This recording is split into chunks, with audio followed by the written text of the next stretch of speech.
Loss making unit అయి అనేక రకాలైనటువంటి ఇబ్బందులు పడే పరిస్థితి ఉంది అధ్యక్ష. గౌరవ మంత్రి గారికి స్ట్రైట్ గా రైతుకు మీరు ఏ రకంగా మద్దతు ధరను ఇస్తారు, దానికి ఏమైనా మెకానిజం అడాప్ట్ చేస్తున్నారా, చేయబోతున్నారా, గౌరవ మంత్రి గారు చెప్పాలని కోరుతున్నారు అధ్యక్ష.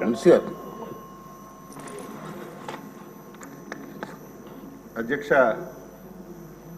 ఉత్తరాంధ్ర ప్రాంతానికి అత్యంత ప్రాముఖ్యత కలిగినటువంటి ఏరియా ఉద్దానం అధ్యక్ష. ఉద్దానం అంతా కూడా జీడి కొబ్బరి రైతులు ఎక్కువగా పంటలు పండిస్తున్నారు. దురదృష్టవశాత్తు 2018వ సంవత్సరంలో తిత్లీ తుఫాన్ వచ్చింది అధ్యక్ష. మొత్తం ఎంటైర్ ఉద్దానం అంతా కూడా చెట్లు, జీడి చెట్లు కానీ కొబ్బరి చెట్లు కానీ అన్నీ నేలకు పడిపోయాయి. ఆ రోజు ఉన్నటువంటి ముఖ్యమంత్రి చంద్రబాబు నాయుడు గారు 10 రోజులు ఆ ప్రాంతంలో ఉండి ఏవైతే పడిపోయే చెట్లన్నీ కూడా తీసి బయటికి పంపించి కొత్త చెట్లు ఇచ్చి మళ్ళీ రైతులకి అన్ని విధాల ఆ రోజు సహాయం అందించాం అధ్యక్ష. రైతులు కూడా కష్టపడ్డారు, మళ్ళీ ప్రాఫిట్ పొందాలని చెప్పి అనేక ప్రయత్నాలు చేశారు. దురదృష్టం ఏమిటంటే గత 5 సంవత్సరాలు ఏ శాఖ చూసినా ఏమున్నదన్నట్టుగా మొత్తం ఈ రాష్ట్రంలో ఏదైతే అత్యంత ప్రాధాన్యత కలిగినటువంటి శాఖలన్నింటికీ పూర్తిగా తాళం వేయడం వల్ల ఈరోజు ఈ కష్టాలన్నీ కూడా వచ్చాయి అధ్యక్ష. ఈరోజు 2014-19 ప్రభుత్వం ప్రోత్సాహం ఇవ్వడం వల్ల ఆ రోజు జీడికి 15 వరకు ధర వచ్చేది అధ్యక్ష. ఎప్పుడైతే 2019లో ఆ సబ్జెక్టు గురించి మాట్లాడటమే మానేశారు, దాని మీద కనీసమైనటువంటి దృష్టి పెట్టలేదు. ఎక్కడి నుంచి ప్రభుత్వం ప్రోత్సాహాలు ఇవ్వాలో, వారికి ఏ విధంగా సహాయం ఇవ్వాలో, మార్కెటింగ్ ఏ విధంగా చేయాలో కనీసం సలహాలు ఇవ్వకపోవడం వల్ల 2019కి 15,000 ఉన్నటువంటి క్వింటాల్ ధర 2024-19 మధ్యన అధ్యక్ష 5,000కి 6,000కి పడిపోయింది. చాలా ప్రయత్నాలు చేశాం, ధర్నాలు చేశాం, కానీ పట్టించుకున్నటువంటి దాఖలాలు లేవు. మళ్ళీ గవర్నమెంట్ వచ్చిన తర్వాత మేము దాని మీద మాట్లాడడం ప్రారంభించాం. ఎంతవరకు మనం సహాయం చేయగలమో సహాయం చేసిన వల్ల మళ్ళీ రోజు గర్వపడుతున్నాం. మళ్ళీ 15,000 రూపాయలకి క్వింటాల్ ధర వచ్చింది. అయితే గౌరవ సభ్యురాలు శిరీష గారు అడిగారు, ఒకరోజు పెరుగుతుంది ఒకరోజు తగ్గుతుంది, దీనికి స్థిరమైనటువంటి ధర కల్పించవలసినటువంటి అవసరం ఉంది.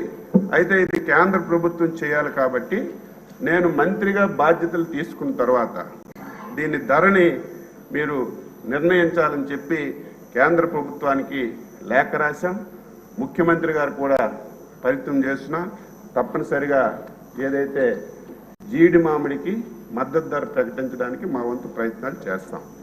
అధ్యక్ష, రైతుకి ఏ విధంగా ఆదాయం పెంపొందించాలని చెప్పి ఆలోచిస్తున్నాం అధ్యక్ష. ఈరోజు రైతు కొబ్బరికాయ తీయడం అమ్మడం తప్ప దాని మీద వచ్చినటువంటి బై ప్రోడక్ట్స్ విపరీతంగా ఉన్నాయి అధ్యక్ష. దురదృష్టవశాత్తు మన రాష్ట్రంలో ఎక్కడ బై ప్రాజెక్ట్స్ లేవు. దీనివల్ల ఏదో కొబ్బరికాయ తీయడం అమ్మడమే జరుగుతుంది. నేను మాటిస్తున్నాను, ముఖ్యమంత్రి గారు కూడా ప్రత్యేకమైనటువంటి దృష్టి పెట్టారు. ఇక్కడే ఎంఎస్ఎంఈ మినిస్టర్ గారు కూడా ఉన్నారు, వాళ్ళతో కూడా మాట్లాడాం. ఏదైతే ఫుడ్ ప్రాసెసింగ్ కూడా చూస్తున్నారు, మేము ముగ్గురు కలిసి తప్పనిసరిగా ఈరోజు క్యాజు ఉంది అధ్యక్ష. క్యాజులో మనకి గింజ పైన తొక్క నుంచి కూడా నూనె తీసి బై ప్రోడక్ట్ తయారు చేయొచ్చు. జీడి మామిడి పండు అధ్యక్ష, పిక్క కంటే పండుకు వాల్యూ ఉంది, కానీ రైతుకి తెలియదు అధ్యక్ష. ఆ ప్రాంతానికి వెళ్ళి చెట్ల కింద చూస్తే జీడి పళ్ళన్నీ కుప్పలు కుప్పలుగా కిందే పడి ఉంటాయి, కానీ దాన్ని మనం బై ప్రోడక్ట్ గా తయారు చేస్తే పిక్క కంటే పండు మీద ఎక్కువ ఆదాయం వస్తుంది అధ్యక్ష. కానీ దాన్ని ఎవరు గుర్తించలేదు.